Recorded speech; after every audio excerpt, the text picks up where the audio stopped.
welcome to another episode of Wisdom on the Front Porch. And on my Zoom front porch today is Barry. Barry, how are you doing? I am doing great. I'm looking forward to this. So let's have some fun. All right, that sounds good. And audience, please forgive me. I do still have a little bit of the cough left from my cold, but each day it's getting better. So, Barry, tell us a little bit about your background. I run a company out of Indiana with a location out of Dallas, Texas, and the company's called Labov Marketing Communications and Training. We focus on one thing, Good. differentiation. So we focus on differentiating our clients' products or services or brands so that we not only help them increase market share, but that we help them inspire the people that work there so they understand they have significance and meaning. So I've been doing that for 4 decades, feels like 4 centuries, but I've been doing it 4 decades. And it's something that's I've seen really help a lot of people and change their lives for the better. Oh, good. Good. I think that's, a big part of being an entrepreneur is you're out there for other people. You're there for yourself, yes, but you're really there to help make other people's lives better. Um, so how did you get started in this? And why choose this out of everything that you could have done? Well, I did not want to do it. It was an accident. I didn't mean for it to happen. Uh, I started out loving music, and I was a Oh, musician as a young guy. From the time I was 12 years old, I was playing drums and then learned how to play keyboard. And I was in a rock band with my brother, a two-man oh wow. rock band. And it was probably not very good to listen to because it was just two young teenagers. But I really fell in love with being creative and writing songs and learning how to use a reel-to-reel recorder, which probably nobody in the audience even knows exists or existed. And as I did that, I became part of other bands, and it really gave me an education accidentally on how to run a business because a band is a tiny little 4-man or 5-man business. And it altered the way I deal with people. When you're in a band, you work with the talent that you have there.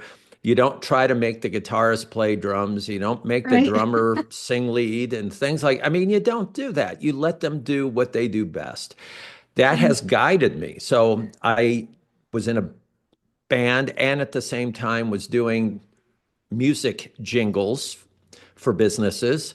And one day, my father passed away, and I was around 30 years old. And I had to make a decision in my life. What do I want to do? And I decided to pursue the business and focused on running a business and trying to do a good job, not trying to become rich, not trying to be famous, not trying to have my name on the door, but actually very humbly just trying to do a good job for clients. And it meant I had to learn things. I did not know how to sell. I hated selling. I had to learn how to sell. I had to learn business. I didn't want to be in business, but I learned how to be in business. And I actually feel that going through that made me a better business person because Oh, I didn't nice. have my ego involved in getting, Mm. lots of money or having my name or being the boss. It's like I don't want any of those things. So it really guided me throughout the 40 plus years I've been doing this. That's really incredible. I was in a training this weekend, and the most common thing the entrepreneurs all said is they don't like to sell. They don't want to be a salesman. But how are Mhm. we going to get our product out there, whether we're coaching or whatever it is, if we aren't selling? And selling is just telling about it. Mhm. So it's incredible that you took that and you still learned so that you could be better. And you learned about running a business when the reason I'm even here right now is because I was doing genealogy and I tried to turn it into a business and everybody disappeared. When I Mhm. didn't do that, everybody was back again. And so I wanted to learn how to have a business, to do my books and do what I do. And it's all learning to do that. And by doing that, you actually make it better for yourself and for those that you are wanting to do business with, making other people's lives better, whether you're Mhm. a musician or a writer or whatever it is that you do. So we need to look at those things as not as, oh, ugh, I have to sell, but look at them as a way to communicate to the person who's going to buy your product. Yeah, and I'll give a tip to the audience. I learned how to sell, and I'm not bragging, but I was called a lethal weapon as a Oh, salesperson because of how I learned to do it. And okay. I even wrote a book about it long, long time ago. It's not available today, but it was called Sell and Be Yourself. But here's what I did, and if this can help, I'd be thrilled. I learned that if I tried to act like a salesperson, it just was too uncomfortable. So, what I would do, and this would really disarm the clients or customers I'd walk in with. So, as an example, when I was selling jingles, and today I sell marketing, I don't do jingles, but I was selling Oh, jingles back then. And I'd walk in, sit down, and literally I said this. I said, "Hey, I want to talk a little bit to you today, but first of all, I want to share with you I am not a salesperson. I will miss sales cues. I guarantee it. I'm a creative person, and I can show you what you do and what we do and all of that if it's of interest." Now, when I said that, I was not a salesperson, I was a creative person. I saw their shoulders relax and they would oh, lean toward me like they wanted to talk. And we would wow. end up talking and going through things. And more often than not, I'd walk out with the sale because they were happy to work with somebody that was not trying to take advantage of them. Right. And my Oh, point yeah. is to the audience, if you lead with who you are and who you're not, you say, look, I'm not a good salesperson. I'm going to miss some things that you say that could be good sales points or cues. What I do know about is this. And what I really love is this. And I can share that with you and maybe we can have a good discussion. And I got to tell you, it's refreshing for people. I ended up in that business, the jingle business. I outsold all the competition because they'd come in and they'd try to trick the client into buying something and they would say things that weren't true and all of that. And I was just viewed as this honest person who really loved to do creative things. And I thought, hey, work with this guy. So that's how it worked for me. That's nice. I like that creative, out of the box thinking. Mhm. And it's But honest and you can live yeah, up to it because that's who you really are. yeah. And I think you have to look at when somebody approaches you, how do you look at someone if Mhm. they're going to approach you something? Do you automatically say, oh, sales, I don't want to listen to it, Mhm. but yet you still want their product? Um, it's kind of I don't know, it's a catch 22 or something, I guess, to not want to be sold, but yet you want to understand and look at the product. Mhm. That's why we have descriptions on things on Amazon. We need to understand what the product is. If you don't have a description or you have a very poor description, then it's most likely we're not going to want to do it. Mhm. But I really like that you are authentic. People respond so much to that. I know I do. Someone's just being honest with me. And I think that opens up a lot of doors, and I appreciate that. I am going to look for your book. It might be on eBay or somewhere. It'll probably be in eBay somewhere for $1, but yeah. Somewhere. But wow, that's really great. Um, so we're talking about what you've done in the past, and I know you've mentioned what you do now, but how did you go from um, I guess you've kind of talked about how you went from not being a salesman, not being a businessman, to being a salesman and a businessman. Um, that transition that you went through, was it like in a short amount of time? Was it over a longer period of time? Was it a lot of training and working? Or kind of describe that for us. It was over years. It was also involving being humble. So there was a lot of Right. humility to it. So Okay. I knew I was a bad salesperson. And so I went around asking people, hey, who's the best salesperson in the area? And they said, hey, it's this guy named Mike Huddleston. I said, okay, I don't know him.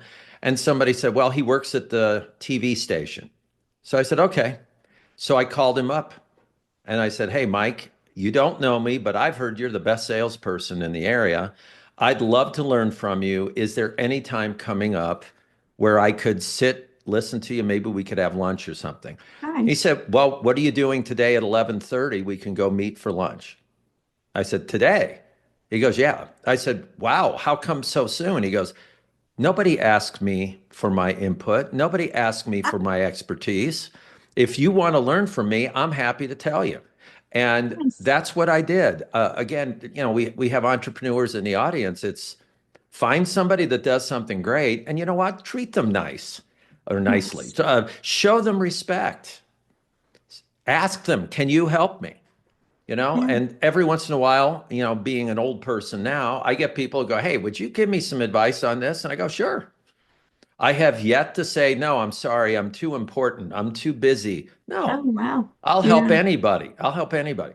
And but very few people ask because they have too. Well, it looks like we cut out for a little bit, and it could be my issue. We've just been having these horrific rainstorms and thunderstorms here in the Austin, Texas area today. Today is January 30th when we're recording this. Um, so I'm just going to sit there and wait a little bit for him to come back. One of the things I can say is I have heard from those who,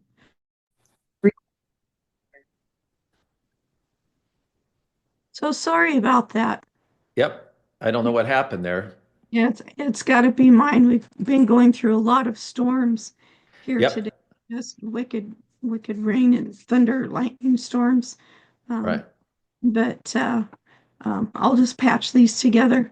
great, One thing great. that I was saying is someone had mentioned to me is when you ask somebody who is doing what you want to do, and you say, can you help me out? Maybe they're a billionaire and you want to learn from them what to do. You take them out to lunch. You don't expect Mhm. them to buy you lunch. You pay for their lunch. Right, You're getting knowledge from them. You that's need to right. put an effort out there. Not be a taker. It's easier to give to someone who's ready to receive than someone who just wants to yank it from you. Right. I think it's easy to be insecure and territorial and say, and prideful and say, I'm not going to go look like that. I'm not going to, and you know what? I'm normally today, I used to be the youngest person in the meeting. I'm now the oldest person in the meeting, and I'm still hungry to learn and to grow. I want to learn. I Um, want to get smarter. I want to, be able to figure things out a little better. I want to help people. I want to listen to people, not just know that they had words coming out of their mouth and their lips were moving. I want to listen to what they're saying and how they're saying it to understand.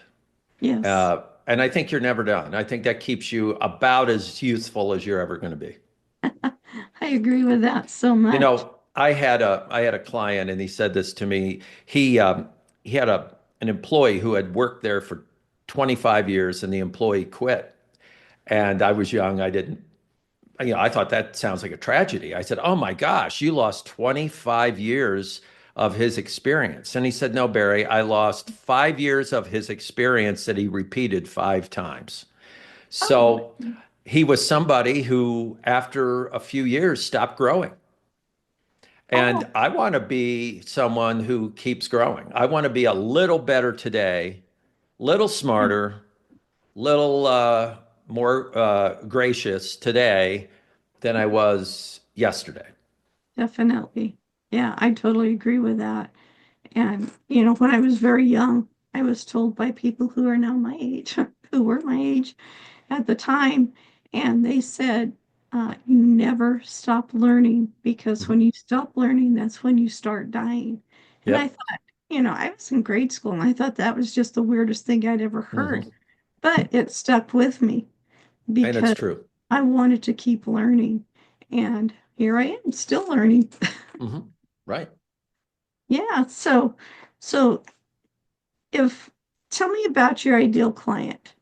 We always talk about our avatar, our ideal client, the Hmm. person we really want to come. So if I was your ideal client coming to you, Hmm. asking you for your help, who would I be? You What would would I be be asking? you would be a client that had probably read my most recent book called The Power of Differentiation, which is on Amazon, and it's the subtitle is Win Hearts, Minds, and Market Share, because you have to win the hearts and minds of your people Mhm. before you increase your sales. Okay.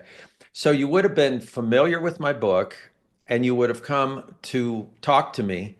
And the ideal client I have, they have a mindset, or you could call it a psychographic as opposed to a demographic. So they could be a big or small company, they could be a service company. My clients range from Macallan Scotch, the world's greatest Scotch brand, Yeah. Harley Davidson, the most iconic motorcycle brand, great automotive companies like Audi, Volkswagen, Mercedes Benz, companies like that, as well as a AAA baseball team from Indianapolis, Wow. and some smaller companies that make components that are family businesses, privately owned. It's all over the board. And you think, well, Barry, you got to make a decision on who you serve. And it's like, well, no, I have. We serve clients who are humble, they're hungry to grow, and they're willing to roll up their sleeves to figure out what can be done. And they all care about their employees. They all Mhm. do. They Yeah. want their employees to be retained, they want their employees to care. So that's who my ideal client is. I'll have people reach out to me and go, look, I don't think we're big enough for you guys, but I'd like to talk to you. And I go, I don't care what size you are. I care where your mind is at. What are you wanting to tackle? So we're tackling some very unique challenges out there that are amazing and they're historic. They can actually make history for that client. And in some cases, it's a small business. Some cases, it's a large business. It doesn't matter. So hungry, humble, and willing to roll up your sleeves. Yeah. put in put in the work, because a lot of times we'll go with a coach, and coach tells us what to do, so we do the steps and we do the steps, but you want someone who's going to just really go in there, and then they can repeat it after Mhm. they've done with you and repeat it again and keep going.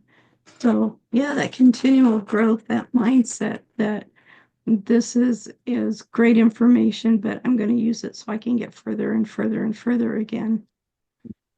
Yeah, that's really great. So, and I know we're still in the talking part, but how would somebody get a hold of you? They would be able to get a hold of me through LinkedIn. I'm on LinkedIn, so it's Barry Labov. There aren't many of me out there. And I'm always happy to talk. I get reached out to frequently, several times a week. But also, my company's website is labov.com, Labov.com. And my personal site is barrylabov.com. In any case, I am happy to reach out or reach back when somebody talks to me or asks to connect. I've never said no. And most of the time, it does not lead to business. Sometimes it leads to being friends. And if it can allow me to help somebody or guide them, to maybe some other opportunity for them or somebody else to reach out to, I do that. Okay, great, great. So what do you suggest to somebody who's needs your services, but they're not quite sure they want to talk to you yet? Are there a couple of things they can do on their own before they come to you? Yeah, I think if they're kind of concerned, I don't know if I want to talk to somebody about what he does yet, read my book.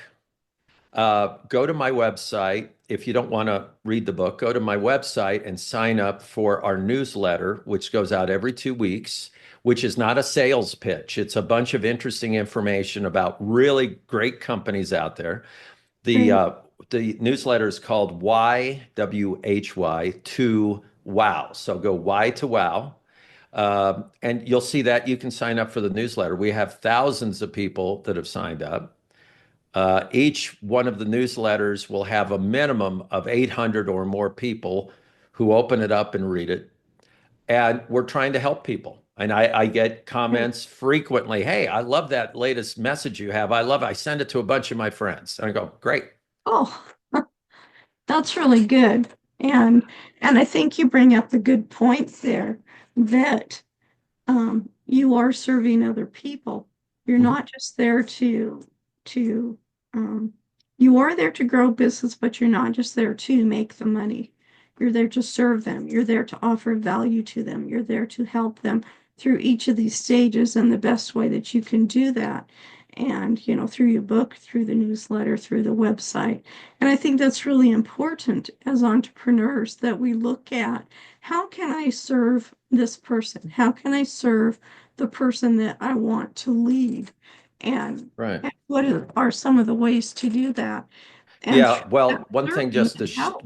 Go one ahead. thing to share is that I have a podcast if somebody wants to look at it. It's called Talks. Difference Talks. And we have various leaders from all walks of life. Some of them are business leaders. Some of them are Grammy Award winners. Some of them are Hollywood agents. Right. Very interesting people who tell their story. Again, it's not a sales pitch for my company at all. Oh, Um, and it's a great opportunity. It's called Difference Talks, and it's all about people making a difference in the world. I like that. I am definitely going to check that out. Mhm. Somebody asked me the other day, what's my favorite podcast? And it's like, well, I don't listen to a lot of them. Yeah, I listen to this or that one or bits and yeah, pieces, but this sounds like a really interesting podcast. Similar to what I do, I bring on different people, so you have different ideas right. and viewpoints and how they do things, so you can, see what works for you. And I think with your different talks, you're bringing a lot of value to people that way too, is you Right. have all these people doing different things and the journey. And I think that's where we really learn is through the journey. Yeah, I think we learn through listening to people and hearing what happened in their lives, good and not so good, and Yeah, what they did about it, it right there. and when I interview folks on different talks, uh, what's interesting is I'm learning, of course. What I try to do is pull out some of the really outstanding things that they're expressing and have them get deeper into it and find out where their passion is. Sometimes I'll ask uh, the the guest, "What are you most passionate about?" And once in a while they go, "Oh, I love this. I love talking about that." And I go, "Great, we'll talk about that," because you can feel their passion, you Yes, know? yes, And so I want to serve people through those. And again, like I've said, it's not a sales pitch. If ultimately somebody goes, I kind of like the way that company thinks. I kind of feel like I'd like to reach out to them. I go, great. Yeah, that's great. So that's why we do it. Um, I think one big thing I'll share with the audience too is nothing I have done, whether it's been in marketing or communicating or prospecting or whatever, none of that, none of it came to fruition overnight. mhm, And I believe if there's anything that I have been able to do that's been successful is I just don't give up. So I good. continue. Now I will tweak and change things, but and I'll be discouraged, but I'm going to continue.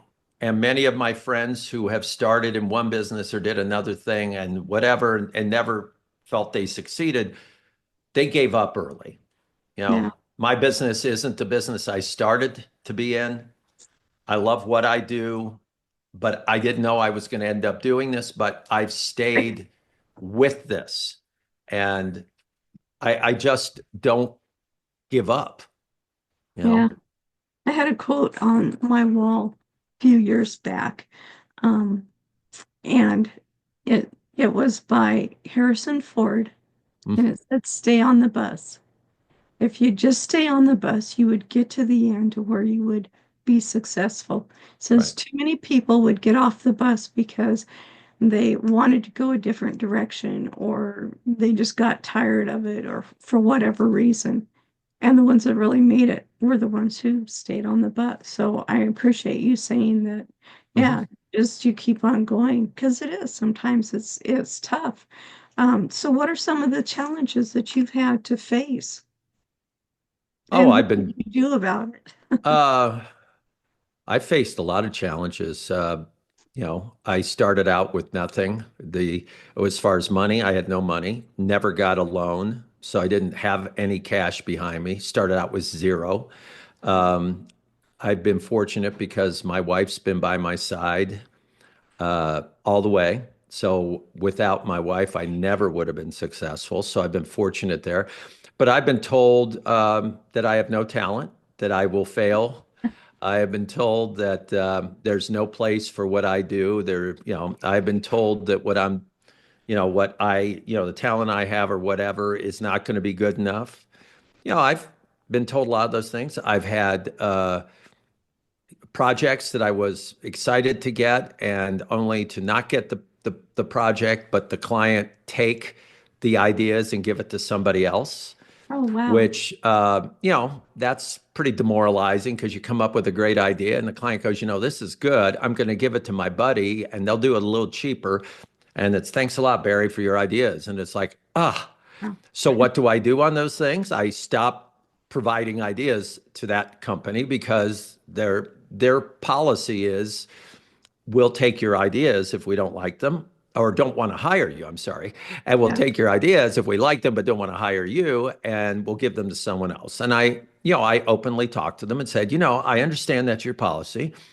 My policy is I'm not going to work in those situations. And I'd love to say they came back and said, we want to work with you. No, they work No. with other companies, they'll do it.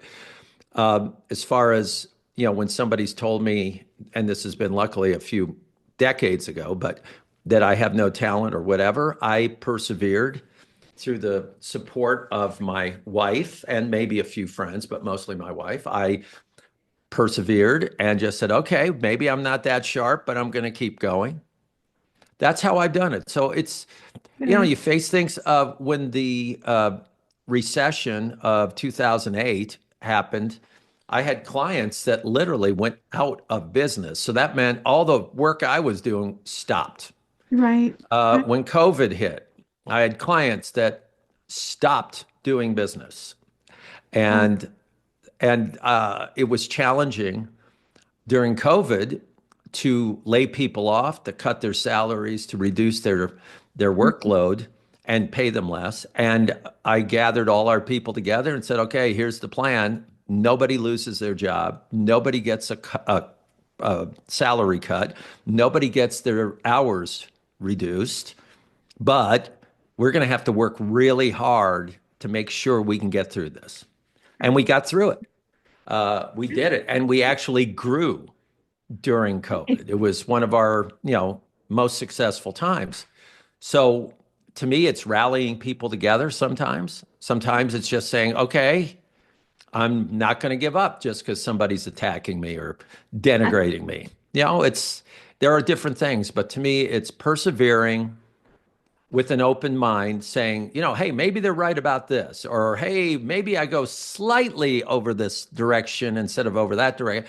But the whole point is you just don't give up. right. Yeah. And that's it. When you give up is when you quit, and Mhm. then you don't get to realize your dream. Now, that doesn't mean you can't stop and take a pause and reevaluate and see what's Mhm. going on, and see if maybe you've just gone down too many rabbit holes, or you went on too many detours, or you took one really big detour and now it's time to come back to where you were. Pauses are great. They're not a hard stop. It doesn't mean Mhm. you're starting again. You're just assessing the situation and seeing, what do I do now? where do I go from here? Quitting is stopping permanently. Hmm. Yeah. And there may be reasons for it, but if it's because you're discouraged, don't quit. Just take a pause, go take a break. Hmm. Go do something totally different. Go have fun. Because a lot of us entrepreneurs don't have enough fun. We're so busy building the business and put in the hours and it does pay off. I was talking with a gentleman this morning who was talking about he had a whole year that he just worked hard at learning his trade and what to do and when to do it and talking with people that he did miss out a lot on what was happening with his kids and with his family and his Hmm. wife and but it was 1 year that put him into the place where he is now to where he has all of that time. So there are some sacrifices you have to Yes. make, but make sure that it's not all consuming for your whole career. What I've tried to do on that is I, I hear people say I want a work-life balance. And see, I don't believe in a balance so much. I believe that you need to be the same person at work and at home because some people feel they need to be different at work and then at home they're somebody else. Right. So I look at it this way, and this is how I've lived my life, and that was I wanted to avoid compromise in my business, but Hmm. also in my personal life. So I coached my son and my daughter in sports for about 10 years. And that meant 2 or 3 times a week, I'm running practices and we're playing games, and I had to be in town. Right. Conversely, there were times where I had to travel. There were times I had to work late because either I had a deadline or I was very, very passionate about what I was doing and I didn't want to lose that zone. Right. And I did that too. But I felt that for me, I did not compromise with my children. But I Yeah. also did not compromise with my company. That meant I did not have standard hours, let's say. That meant that I didn't say, I'm sorry, practice is at 3 o'clock, but I work till 5. No. I just said, okay, I'm going to get off work, going to do practice at 3 o'clock today, but I'm going to make sure everything I promised will be there. I will not let anyone down, but I'm not going to let my kids down either. Right. Right. Yeah, I like that. That's a great way to look at it. And, um, sometimes we need to schedule those times in. I've said before on Wednesdays, I schedule that just for me. If I want to work, that's up to me. But, maybe I want to go work out on the ranch. Maybe I want to paint. Maybe Hmm. to just go to the grocery store, you know, Yeah, by myself, nobody else around, and not be in a rush because I have to get back for a meeting or right. something. Go to the post office, whatever. But you've got to make those choices. And sometimes they might be hard choices. Maybe you make the choice that, okay, I work until 7, but from 7 to 9, that is my family time. That is Hmm. when the kids can come to me, and I am fully present for that. Yes. Maybe it's you only take half an hour once the kids are home, give them a little bit of time to get through their stuff. And then you have 1/2 hour that it's like, okay, let's talk about today and see what I can help you with. Do you need help with your homework? Do you have things coming up? Whatever that is. And you can schedule those in there and still do it. But I agree, sometimes you're on a project that you are passionate about, that you are working hard at, and you need to continue with that to keep the flow going. But then, make sure you celebrate it, and maybe celebrating it is spending time with your family. Right. Yeah. So, I know we're getting a little bit closer on time here. Do you have some closing thoughts for everyone? Well, first of all, I appreciate speaking with you today and sharing a really good conversation. My thoughts are as an entrepreneur, you're taking a chance, you're laying it out there on the line. Therefore, you need to make sure that you do take care of yourself, that if anything, you have your own hours and standards because you can't confuse yourself with somebody who is working, 8 to 5, 9 to 5, who's not Right. taking on those things so that you can reward yourself as well as your family, as well as your clients and employees so that you're the freshest version of yourself. So I think I believe that if we can avoid compromising on those important things, it's really, really inspiring for us. And I also challenge us to do that because, after all, we're running a business. We started a business. That means we're probably smart. We're probably somewhat creative. So why can't we come up with those answers? Yes. Why be a slave to 8 to 5, or I'm going to work all weekend and I'm not going to see my kids, but in 10 years, it'll all be great. No, it won't. You'll have 10 years without your kids. Conversely, though, why say, well, I would have been successful, but I have kids. Why blame that on them? You can do both. So I say avoid the compromise best you can and learn Right. from people. Yes, absolutely. That's the best one there. Well, Barry, tell us again how we can get a hold of you. Look for me on LinkedIn, Barry Labov. Reach out. I will accept it. And then look at my two different websites, labov.com and barrylabov.com. You can sign up for our newsletter. Look at our difference talks, and it's differencetalks.com. Go there, take a look at some of the really interesting people. And if you want my book, go to Amazon. It's there. It's on Audible. It's on Kindle. It's paperback as well. And like I said, there are a lot of ways to reach out. I'm happy to help anybody. And if somebody says, well, there's no way I could do any business with Barry, I'm fine with that. I'll help you. It doesn't matter. That's awesome. That's awesome. I do want to let our listeners and viewing audience know that January 31st, this Friday, we're doing a Impact Through Leadership Summit. Have 8 great speakers lined up, and they're going to be videoed. So you will see the video on YouTube afterwards. So it'll be there all the time if you're unable to make it tomorrow. I know it's kind of short notice. With me being sick, everything kind of got put behind, but you just keep on going. And I'm really looking forward to hearing what these speakers have because we want to make an impact. And we do that through leading, whether we're leading somebody from something or leading somebody to something. We are leaders. And I'm really excited to hear what they have to say. I'm actually looking forward to it. So you can see that on YouTube. You can go to wisdomonthefrontporch.com, our website, see what's going on with the other podcast and with the magazine. We have the very first issue up there so you can look through it. It's free to you. And just check us out and see what's happening. Barry, thank you so much for being here. I really appreciate it.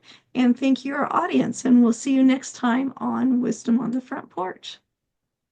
Thank you for joining us today on Wisdom on the Front Porch with your host, Ellis Kirkpatrick. You can find us on our website, wisdomonthefrontporch.com, see previous episodes of the podcast, and view issues of the magazine. Did you know you can submit questions, leave reviews, or suggest topics? You can also tell us where your favorite front porch location is and what it means to you. We hope you gain value and insight from today's or previous talks. We appreciate your support for us so we can continue to provide value and expertise to you and others. Subscribe to Wisdom on the Front Porch magazine and join in next week when we bring you another great insight into the world of entrepreneur culture and lifestyle. Make today a great day. Always believe that something wonderful is going to happen.